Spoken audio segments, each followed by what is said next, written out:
Hey guys, welcome back to episode 14 of the Scrubbed In weekly podcast. We want to thank you for all your support so far, but today is a really special episode, and I'll tell you why. Everyone's probably watched it and they've talked a shed load about it, but today's topic of discussion is Top Boy. It's an amazing series on Netflix which we recommend you to go and watch, but we want to talk about, is it really true? So me and Amz, we're going to talk about how it really was growing up in the ends, the council estate, the hood, whatever you want to call it. And we'll take bits of this Top Boy storyline and see what's true, what isn't, and what that meant for us, on our kind of quest to study medicine. Before we begin, we'll find out what Amz thinks of Top Boy. So what do you think of Top Boy as a series before kind of going into what we want to talk about today?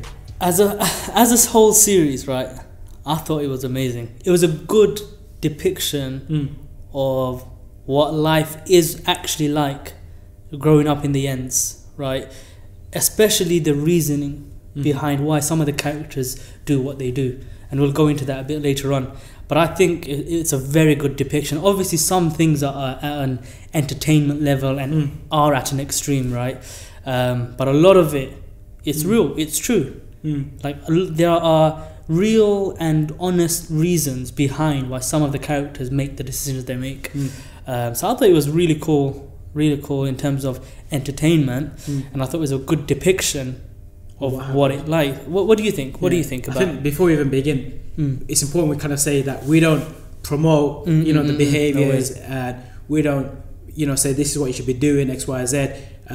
But in all honesty, these are things that growing up we did see, and I think it would be nice because there's a lot of people that they feel that it might be another topic. What's the conception of being a doctor? Are you posh? Are you snobby?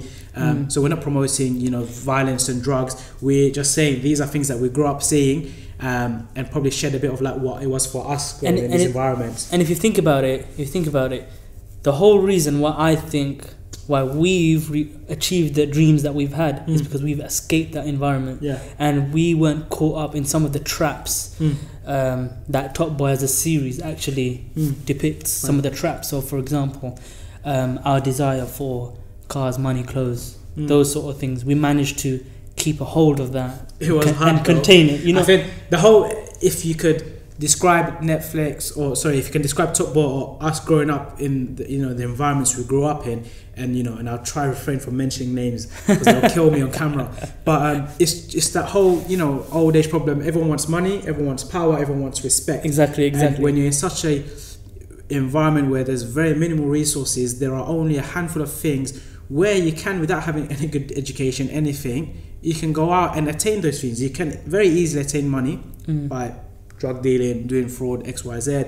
You can attain power and respect, which naturally comes with those things. But I remember particularly growing up, you have to remember back then we didn't have iPhones, we didn't have social media. I got my first one in year 10, and I got internet in year 10 or something, and I had to do coursework going to my mate's house. Thanks, bro. So we didn't have. So on Instagram you can see guys with the Ferraris and the watches and X, Y, and Z. But before, as a kid growing up, I used to see. I was in awe, bro. Literally. We saw it live in front of our eyes. That's do you know what I mean? And I used to always say to Amz, bro, if I didn't do medicine, I'd be doing something else. Because man, for me, like watches, they were wearing the Rolexes, they were wearing the APs, the Hublots, all these big boy watches. Exactly. They were coming around with the cars, and I'll be honest, even when I was 18, 19, we spent a hell of a lot of money hiring out these, I'll be honest, we hired out the Ferraris and the Mercedes, and we were running around the ends, we were doing it, we did it, it's fine. But it was that, and the only way I saw that, they just happened to be fraudsters and drug dealers. It wasn't doctors or lawyers, because I didn't know that. That's what it is. So you know what? So you've just touched on opened the whole kind of worms now. So that's what it is. So after school, we saw all of the drug dealers, the fraudsters, roll up with all of their Ferraris, Lambos, with their Gucci's and Rolexes and everything. And we all knew how they made the money to get all of that. But we never ever saw a lawyer come up in their fancy car in front of school, or we never saw that. So because we never saw it, it's the whole concept of seeing is believing. We only saw the guys who own Ferraris to be the drug dealers. So as naturally as a kid growing up, you associate the two. If I want the Ferrari, if I want the Rolex, if I want the Lamborghini, it means I gotta do what they're doing. Because surely the doctors, the lawyers and all of those guys, they don't probably have that. That's what it is. And the lawyers, the doctors, what happens is once they've reached that status, they move away from our society. It's like, think about it, we had that conversation loads of time between us friends, and we were fortunate, I got banker friends and lawyers, and it's like, even you've said, it's like, bro, once I make it, I'm going to move at the ends. I don't want my kids growing up there, or I want to get a nice little flat or house in, let's say Bromley, Kent or whatever. Yeah. And you want to move away. So naturally, all the people that kind of made it from my end, they moved away to this nice place, and we were stuck with the people that were the fraudsters and the boarders, whatever, the trapsters, and we aspire to see that. And like you would do, and we can't blame anyone. Once you've kind of made it, you're going to move away. You're going to keep your kids away from the environment. But it goes to show, and I just remembered is, as a kid, you want this lifestyle. How did you get into it? This whole top boy thing. How did the little man Ats? Do you remember him? How did he get recruited? Who do they go? Where do they find people to move food for them, to move drugs? And I don't even want to use the terminology because it shows how much we know. But do you know what I mean? It's the recruitment of youngers. Do you know what I mean?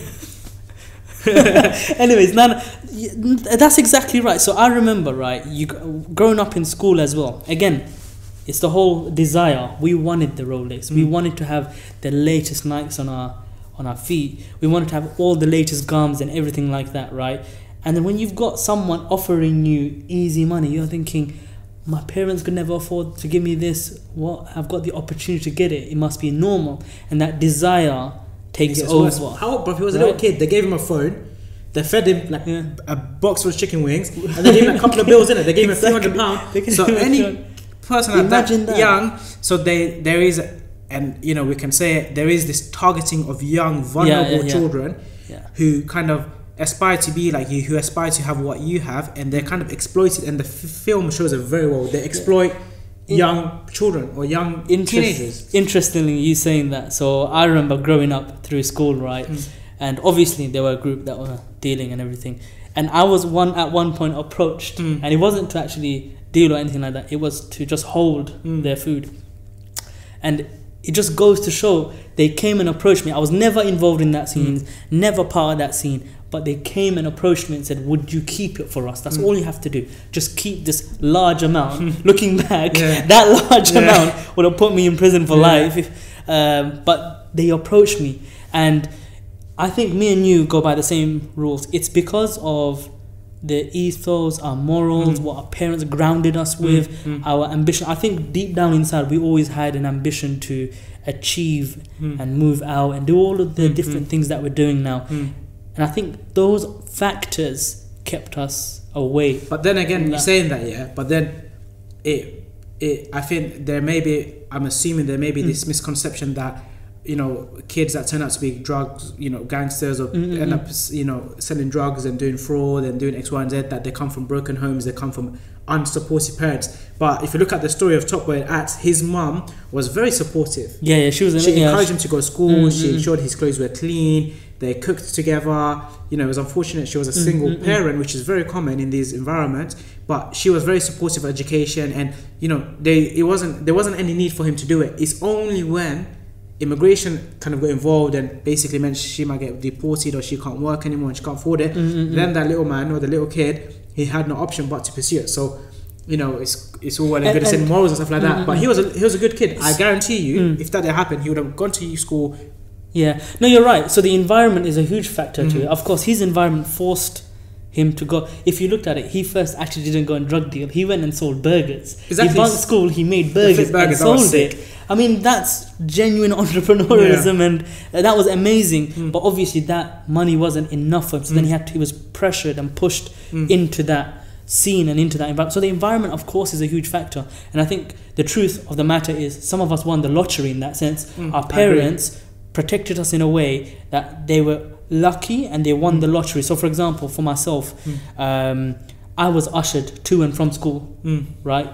My parents knew about how, after school you always had people rock up in their bikes, their Ferraris, Lambos. There'd always be fights and all sorts. So what they decided was, we're going to usher you to and from school, right? And that kept me away from a lot. I couldn't chill with people that I wanted to chill with them. They had the Rolex, but I was always like, no, I've got stuff to do. So it's funny, my mom did the same thing. So what she did, so every borough, every place has the community school, which is a mixed school, and everyone goes there. And it's the one I desperately wanted to go to after finishing primary school. So year 7, the community school, like 5-10 minutes down the road from where I live. All my cousins were there, and you're gonna go there, and you're gonna be like the dog's bollocks. You know what I mean? Like year 7, you knew everyone from the ends, and my mum knew, like, bless her, she had foresight, and I always say that she has good foresight. She knew if I went to that school, naturally after school I'll be hanging around with these people, because it's literally down the road. Do you know what I mean? Exactly. After school, you hang around, and she knew that if I went to a school that was further, even then I went to a school in South London. Do you know what I mean? Exactly. Yeah. I had guys that are from Brixton, Peckham, wherever, but it meant that I had to come back to home, which was a good 45 even hour journey. And it meant I couldn't hang around after school. I couldn't hang around with the area mates or the area boys. Exactly. So my friends were all there. So what it meant is I went to school, came back home, and then my mom used to go out and teach. So that I used to go to my grandma's house, and I used to play out with the kids there. Yeah. And lucky enough, there were kids with their heads screwed on. But it didn't mean we were saved from it. But I think it had a big impact, because I could have easily been in school, stayed out after school, and I think, that's, So that goes to show. So it's not just morals, ethos, and everything like that. You're right, 100%. I agree. And then the environmental factor, and tied in with that, it's circumstances and a little bit of just luck, isn't it? So a little bit of luck that protected us from that. But you know what? Top Boy depicts something very important as well. Is the characters? Some of them had very, very sort of reasonable reasons for doing what they did. Jamie, that's not the number one character, I think, where a lot of viewers I've noticed on forums and other pages, including my wife, right, they were very supportive of Jamie, despite him being an absolute lunatic on road. And do you remember the reasonings why he did what he did? Do you remember? No, I can't remember. He had 2 younger brothers. They lost them. I remember. They lost, so I think he lost his mum and dad, right? And he was 18 at the time. He took care, so they didn't have to go into foster care, his younger 2 siblings. And he literally fed them, took them to school, made sure the other one was going to university, supporting their relationships. They're all good things. Can you in any way disagree with I see what you're trying to say, as in, like, he had a responsibility, and it's the whole thing, he did what he had to do to kind of look after them. And then the only unfortunate event is he did something that's obviously illegal. Obviously, you're completely wrong, But it's just that, I think a lot of things that happen in society it's I don't know how you said it quite nicely. It's to do with your circumstances, or your product of your environment. But then it reminded me, his brother was Atz's best mate. So this whole thing of peer pressure and loyalty, like, one thing I've learned, and I haven't really seen, let's say that people may have had a different background, is loyalty. Like, I'm fiercely loyal, even till now.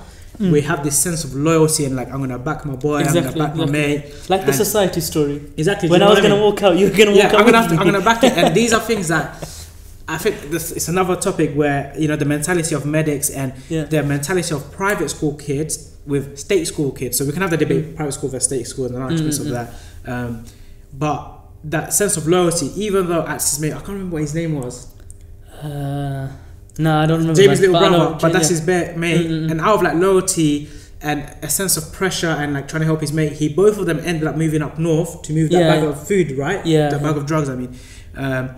And it's like, you end up getting caught in it, even if you don't want to do it. He was anti. Remember, he used to chill by himself. He was in a corner, and then you just end up being dragged into it. And then there's peer pressure, there's loyalty, and I'll be honest, in them environments, when you're growing up, you don't really have anyone else. Like, they're there in a country, your family may be abroad or whatever. So why weren't you peer pressured? So we were in environments, right, where we had loads. We were friends with people. I mean, we weren't in the environment where we were actively doing anything, but we knew them.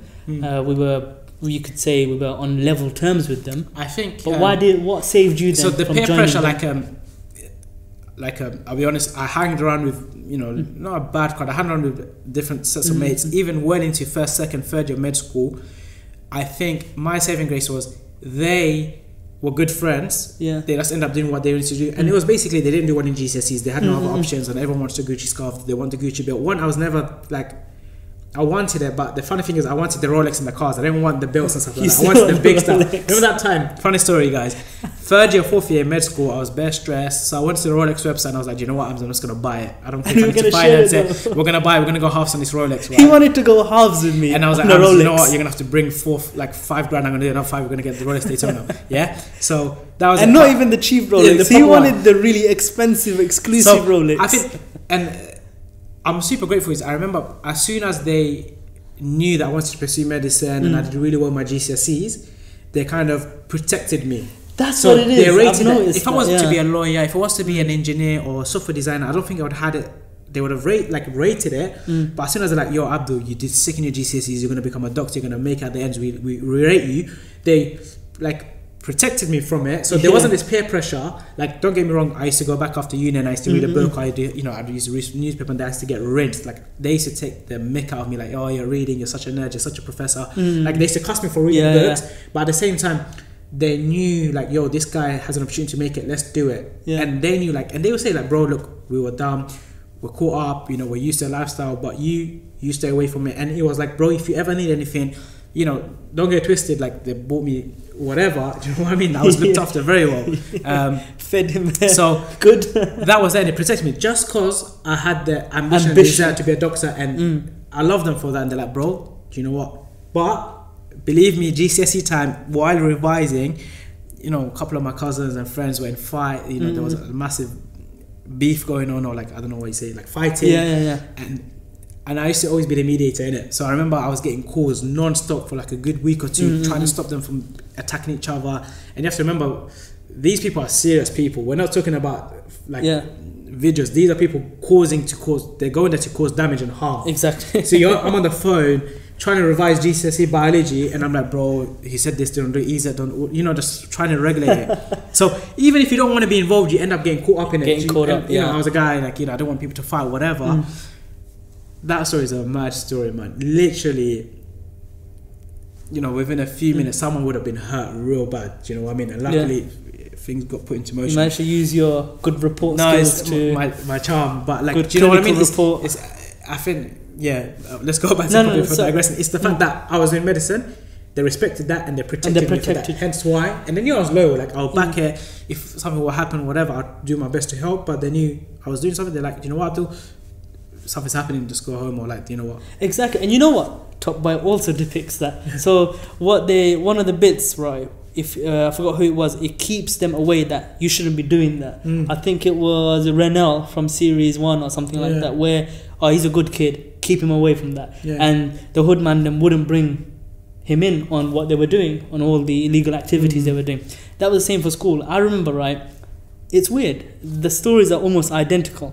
Because I was doing good in my academics and everything, because I had the GCSEs, I understood some of the concepts.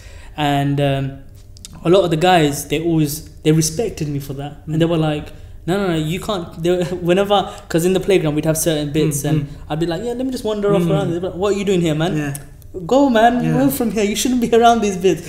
Wouldn't say it in an aggressive way, but we'd be like, no, you don't belong in this. Yeah, it goes to show, man. Protect you in that. There was this one good story I remember, right? So, of Mice and Men, you read that. Lots of our viewers have read that. And I really managed to grasp the concept very well to a point. And I remember one of the guys was in detention, right? And then he was absolutely high, I remember at the point. And he goes to me, can you stay back and help me with this, because I want to get a B at least in my GCSEs. And I remember sitting there and teaching him. Mind you, he was completely off his head. And there was even one point where I got fed up and I was like, hey, I can't take this anymore, bro.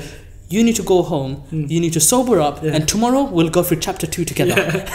And he was like, okay, I will do that, bro. And I'm not kidding you. I taught him like half of Mice and Men, and I think he did well, man. I was proud of that. Sure, but it's like, it doesn't mean these people are bad or whatever. It's like, sometimes it's a product environment. Obviously, there are people that are just evil and they'll do crazy things. I've seen it.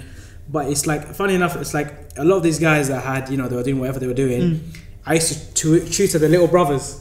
That's what I mean. And I got the best rates ever. Like, I got the best rate ever. And they're like, yeah, bro, we trust you. We don't trust anyone else. You're going to tutor my little brother. I want him to get from like GCSEs. That's what I mean, man. And he's like, bro, don't worry about the money. And I used to do it back then I charged £10 an hour, like my standard rate, because no one's really £10 is a lot. Man, like I don't want to say how much I got paid per hour back then after these certain clienteles, but I was looked after well, man, and I was feeling like £100 an hour to teach biology. But yeah, I think it was the fact that they knew we were doing medicine and they protected us for it, and I think it goes to show, innit? Exactly. But yeah, it's one of those things, isn't it? Product of your several different factors that come together, and I think going forwards, some of us, we just need to look out for each other, man. We just need to look out for each other. We need to, times have changed so much, right? So back then you hit on the nail on the head. You said we didn't have iPhones. Now we've got iPhones. Every single person's got an iPhone, and an iPhone, usually you have internet connection. You've got YouTube. How much educational content? Yeah, we can see not better life. Like you can see the other side, or you can see like a whole different world. You can see the role models that we could never see. Yeah, you can see the lawyers. You can see the doctors. Man, think about when we were applying for medicine. One, we didn't even know UCAS personal statement. I never knew. I didn't know any single doctors at all. Exactly. I didn't know no one that went to med school, let alone. Do you know what I mean? It was just like, one thing after another led to this thing another, and you end up doing medicine. By that time, no one knew anything. UCAS, what was this? No one went to university. How do you even apply for student loan, student finance? All of this stuff was a blur. And it kind of it reminds me, at the time, and it was funny because a few weeks ago when I went to work, what Top Boy shows that maybe a lot of people in society don't know, violence and crime was normal.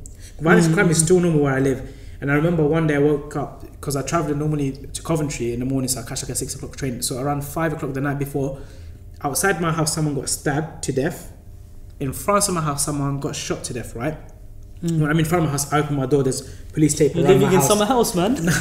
There's literally tape around my house after basically go underneath, whatever, and leave the estate. And I went into work, and this is, as bad as it sounds, it was normal. People getting stabbed, murdered, shot, killed was normal in my community. And I went to work, and I told them it was a pain getting out, someone got stabbed and murdered and basically they were in shock. Their jaws dropped, and I was like, and they were so confused as to how can that even happen, especially in front of your house.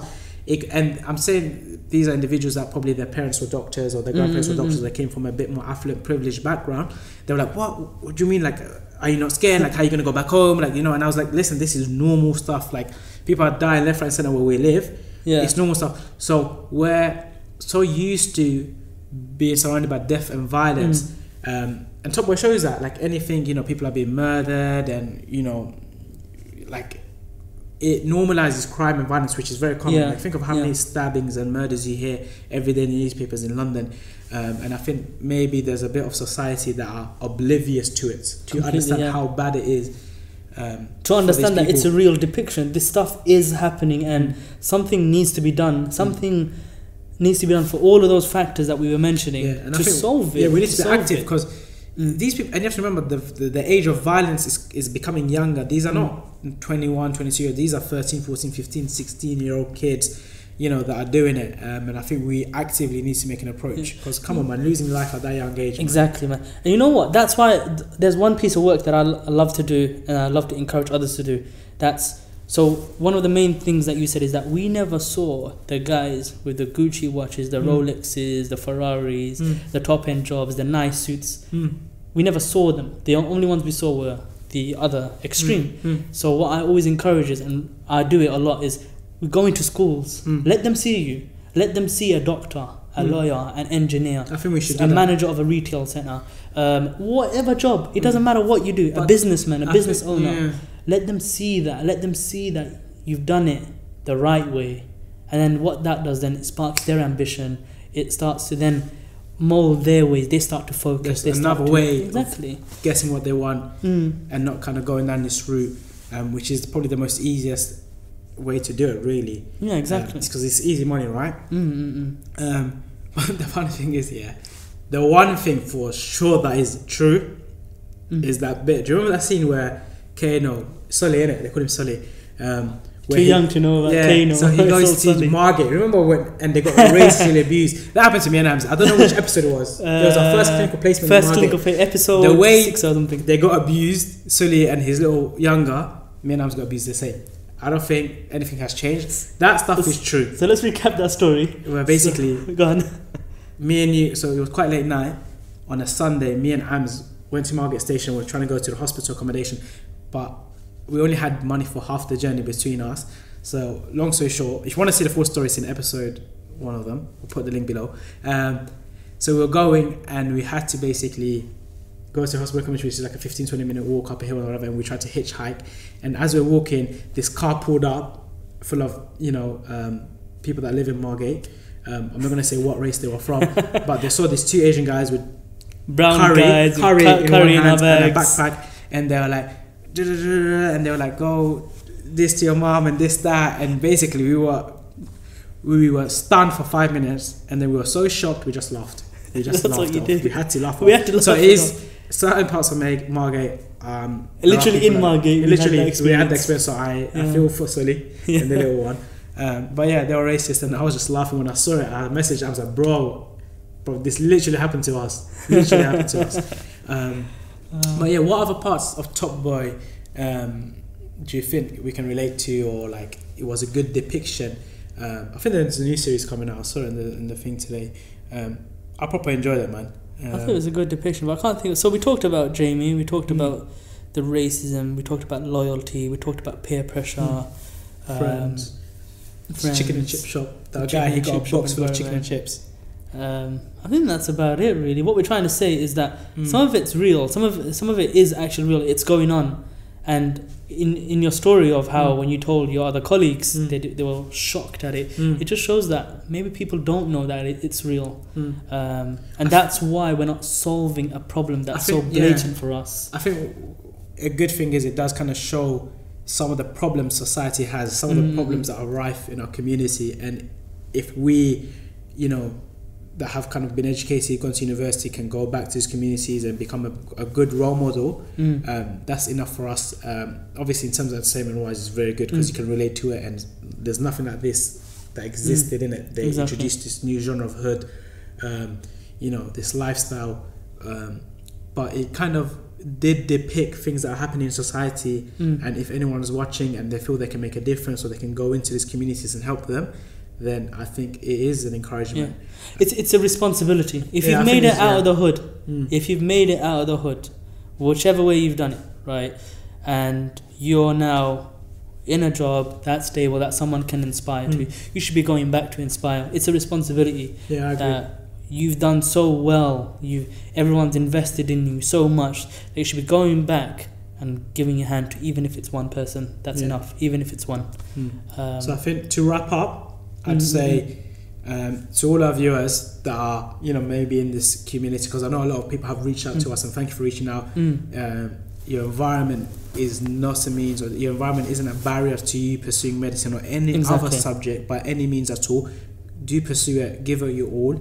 And we do understand being in this environment naturally has its own obstacles that someone else doesn't have. Remember, I found out 24,000 people applied for medicine this year, and there's 5,000-6,000 seats. So give it your all. And the people that are medics or have become doctors, bankers, lawyers, if you are from these environments and communities, do go back or do encourage the youngest to kind of show them there are a way to attain money, power, respect. Exactly. But in a whole different way. And hopefully we can tackle some of this, some of these issues that are proper deep rooted in society. That just before we wrap up, that respect bit. I still walk past the hoodest mandem, the hoodest guys on road, and they'll be like, "Hey, Dr. Chowdhury, how are you?" Shake my hand and everything. We went to school together. I remember you were telling me, one guy, he came out of prison and he contacted you. He was proper proud. He messaged you. Exactly. He messaged me "Oh, how's things? Oh, you did really well. Lovely to see that." And I was just like, it is, man. A lot of the people even now when I go back to this, because we moved the end, I'm proper speaking best slang.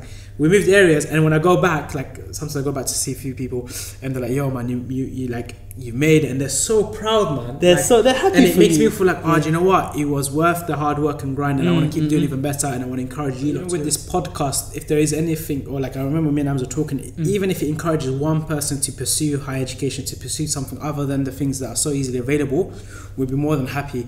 And for the people that have kind of made it in that sense, and I don't mean just being a doctor. There are other ways of making it. You can have your own business, you can have your own startup, you can be someone that came out of, you know, a very bad situation and holding down a full-time job.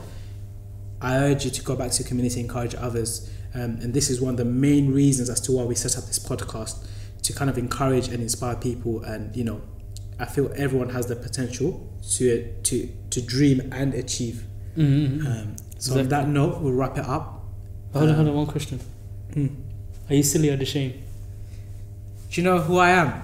I would one or the other. They're the top boys. Come on. Fine, I'd say... I think I'm ashamed. I'd say I'm silly. You're silly. Know what? You're the nutcase. No, not nutcase. I feel I can see why you're ashamed, but I relate more to silly, like for some reason. So yeah. You relate more to silly. I don't know why, but he's a don, you know. That bit, remember he goes, yeah.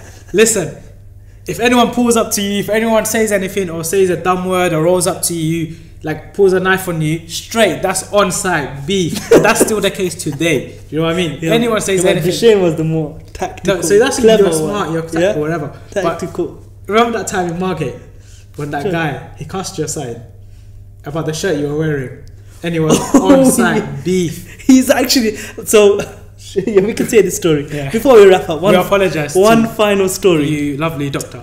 So me and Abdul were in a whole workshop with like 6-7 other guys and the ladies, the consultants teaching us. And at the time, me and him, we also had Ralph Lauren shirts on. And one guy says it in a very banterous tone, in a joking term, which didn't come across as banterous. I got it only because of he can't have said it seriously. He can't have been that serious. But he said the comment, "Oh, did you two go get it as a buy one get one free?" And Abdul just went, "You what? Watch lost the plot. Watch when we walk out, I'ma stomp you on your head." And he looks at me for backup and he's like, "Amz, come we go stomp on his head." I'm there like, we haven't even got a medical license and you want me to go stomp this brother's head up for no reason? Like I said, bro, sorry, anyone beefs you that's on site, I'm gonna back it. He wanted to stomp but the guy's guys, head. we don't promote violence.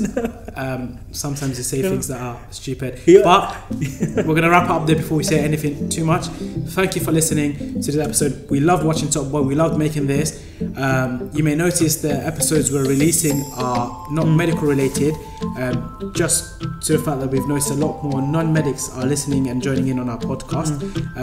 So we'll be talking about other issues, current affairs, obviously with a touch of medicine, with a touch of the scrubbed in vibes. But keep tuned, make sure you scrub in, and we'll see you next week. We'll have another exciting topic for you to talk about. But in the meantime, enjoy the rest of your week, guys. See you next week.